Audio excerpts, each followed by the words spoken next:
Well, hello and Happy New Year, and welcome to Breakout session number 12. This one we call Plays Nice with Others. Today we're going to talk about how to play rhythm guitar with other instruments involved. I know there's many different level guitar players in this group that watch these videos, so I'm going to try to keep it interesting for all levels, from beginners to advanced. That's not an easy task, but I'll do my best.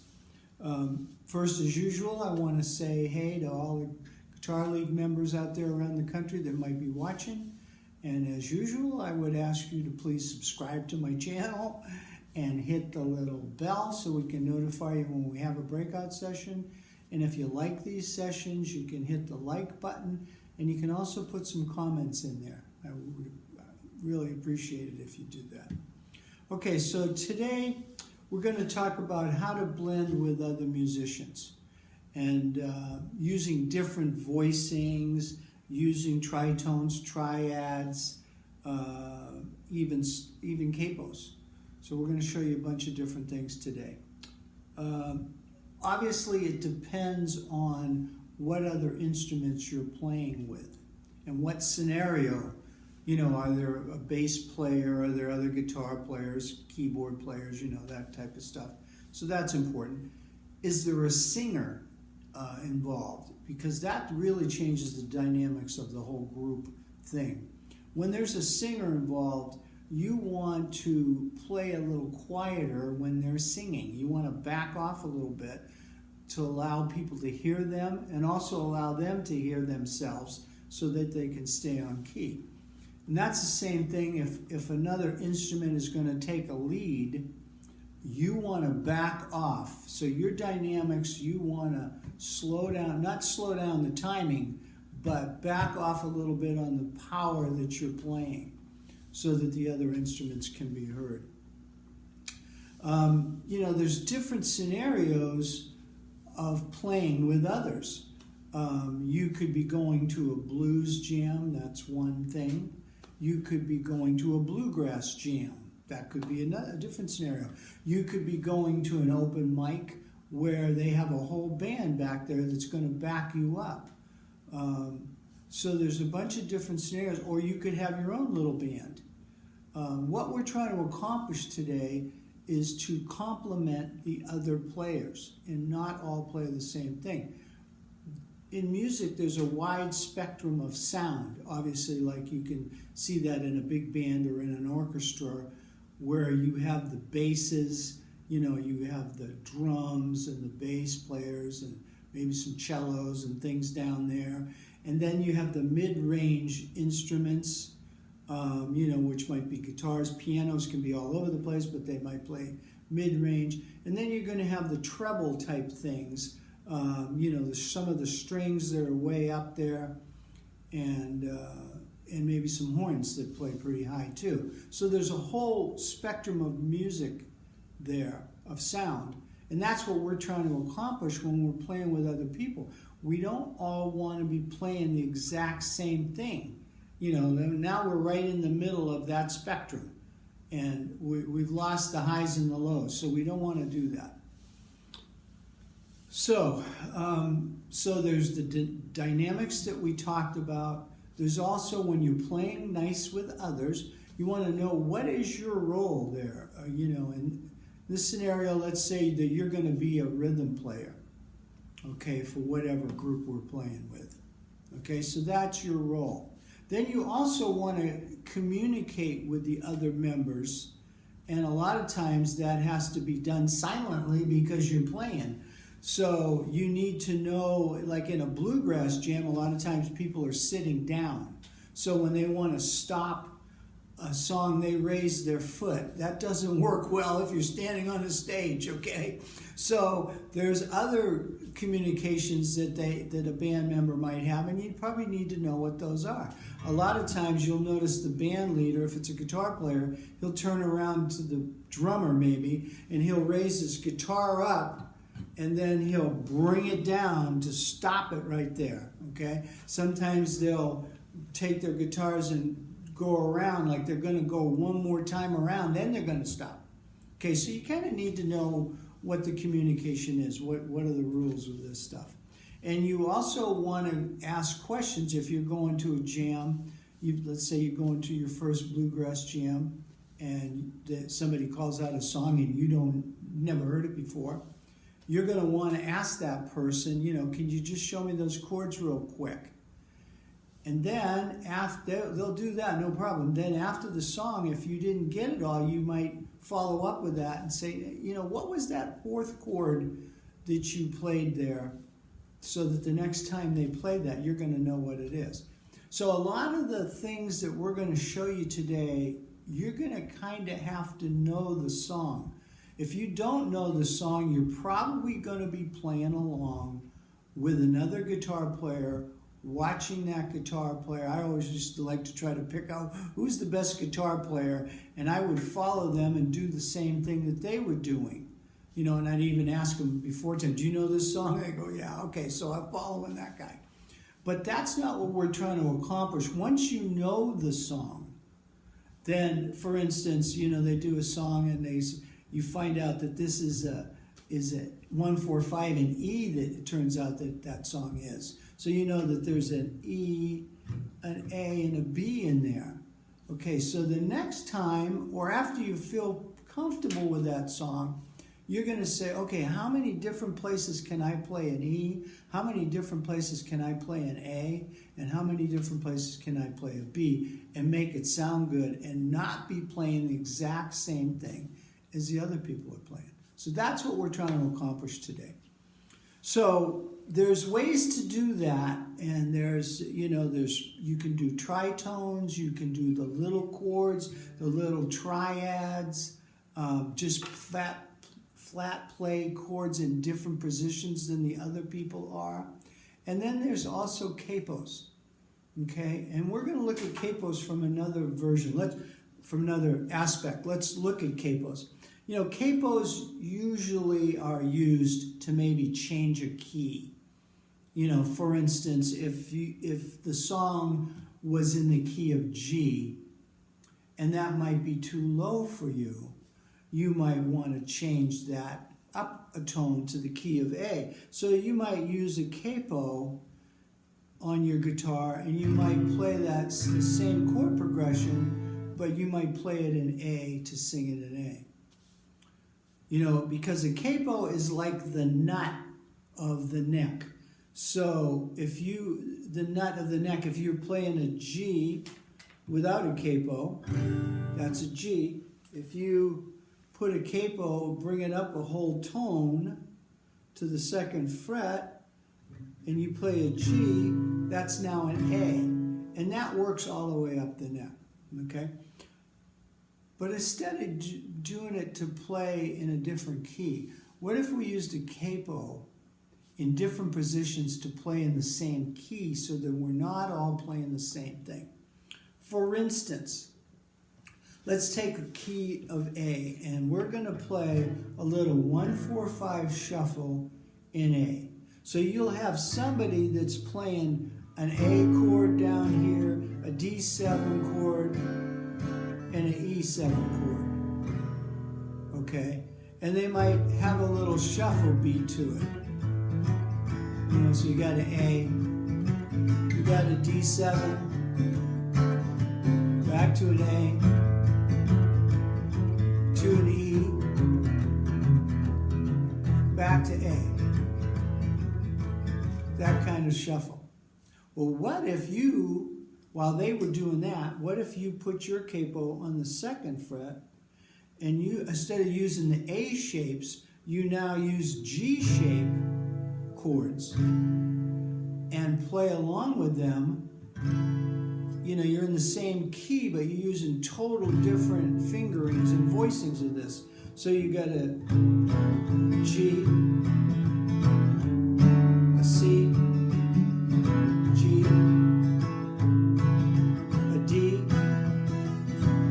back to G. Shapes. But that's an A D, or D7, whatever you want to make it. And that's an E. So that's the same key as we're playing in, but it's a total different sound, and it looks different because you're doing something totally different than the other guy. So you're also, sometimes if you're in a band, you're there to perform, and people are watching you. And so you don't want to be doing the exact same thing as your other band members are doing. You want to do something a little different, but you want to sound good. So now, that was guitar 1, guitar 2. What if we got guitar 3, and we come up here to the 7th fret, and now we use a D shape.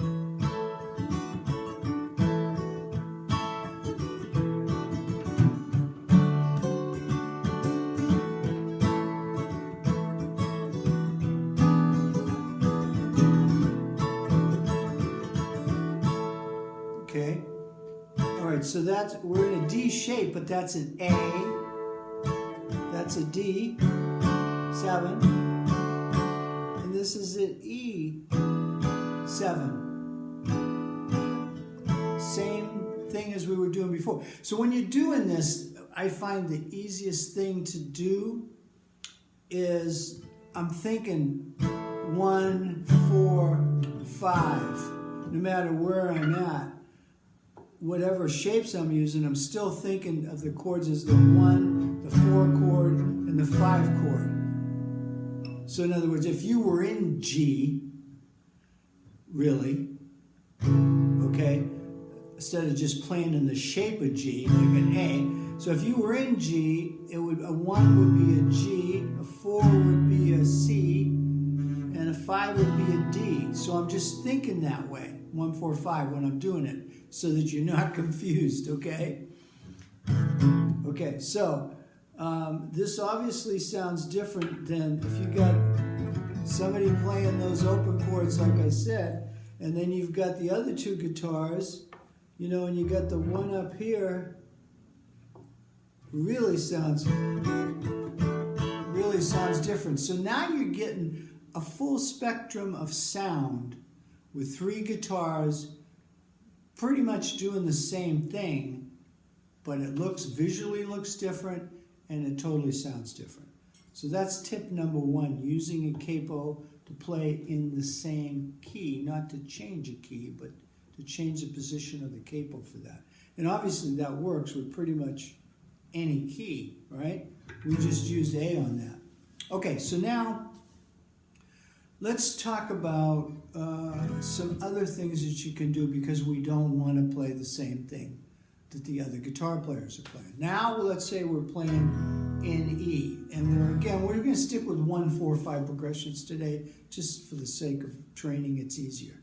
Okay, so if we're in the key of E, then somebody's going to play an E, A7, and a B7, right? There's going to be somebody, probably one of the guitar players, is going to be playing it down here, okay? Well, you don't want to do that. If you're the guitar player number 2 or 3 or whatever, and you know this song, you're thinking, where else can I play this song on the guitar to sound good and complement the other guitar players, okay? So we had talked about tritones before in another breakout session when we talked about chord substitution. And we learned that a tritone, that a dominant 7 chord, take a C7,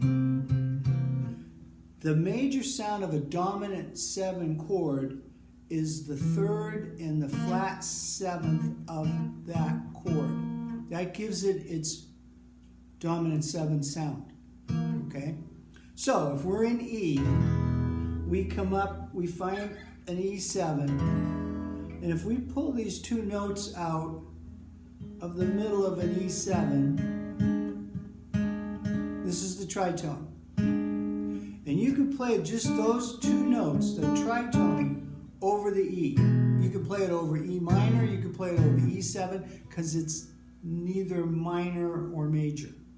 There's no, well, there is a 3rd in it, but you can play it over either one, okay? Okay, by itself it sounds terrible. But when you're playing along, somebody's playing,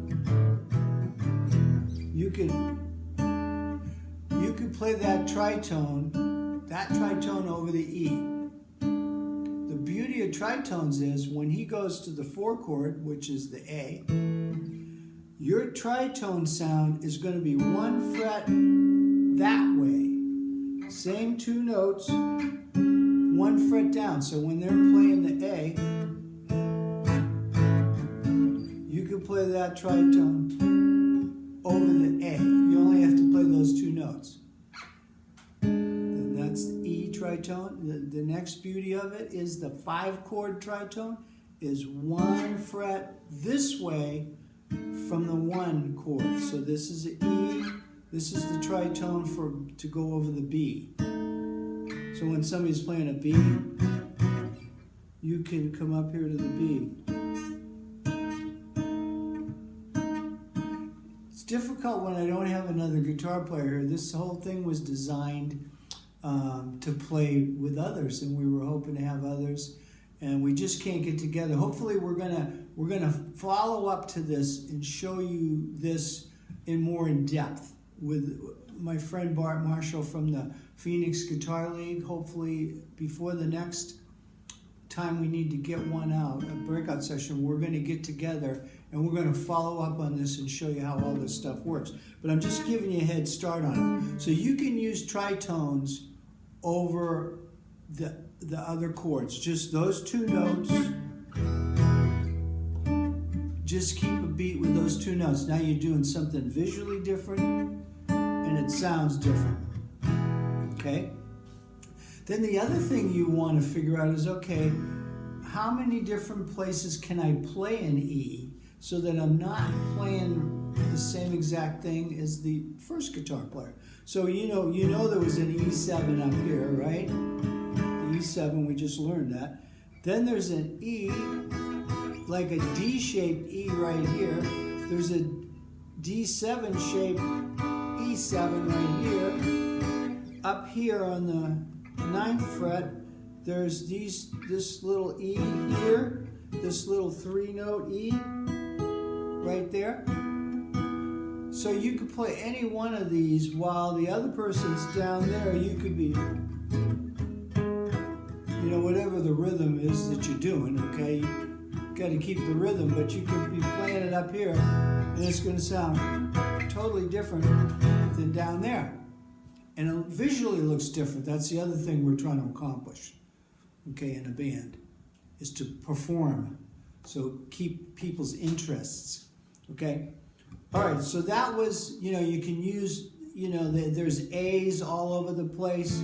When the guy's playing an A down there, you could be playing an A up here. You could be playing an A right here. You can play the full bar chord A. If you don't have a bass player, you might want to do that to give yourself a little more oomph on the bottom end, okay? And the same with the B. You're going to learn how many places can I play a B. So you want to play it with different voicings to complement guitar number 1, okay? Now, here's another interesting trick. We talked about power chords in another video. And a power chord, if you remember, is a 1, a 5, and an octave of any key. We had talked about power chords a lot on the low strings, okay? The bass strings. But if you're playing with a lot of guitars and maybe a bass, you don't want to necessarily play those big heavy power chords up there. So those power chords also exist on the high strings. So let's say we're in the key of E still. We come up here to this little triad, this little E. Well, we only going to use 2 notes of that. Then we're going to come up here to the 12th fret, and we're going to use the same 2 notes. Okay, so we've got a 5 and a 1, and a 5 and a 1 in the key of E. So this is a high power chord, which sounds totally different than the people playing the big chords down here. Okay? So this little it's actually only 2 notes. You know, it's a B and an E in this scenario, twice. So it's a power chord down here. You could play the same thing when you got to the A. You could make the same power chord when you got to the B. You could make the power chord. But here's another little trick. With this power chord only having a 5th and a 1 in it, whatever key you're in, like we're in the key of E right now, you could play these 4 notes over any one of those chords. It's hard for me to demonstrate this for you. I'll try to. I've got a loop down here. We'll see what this sounds like. But without changing, let's let this thing play and see what happens.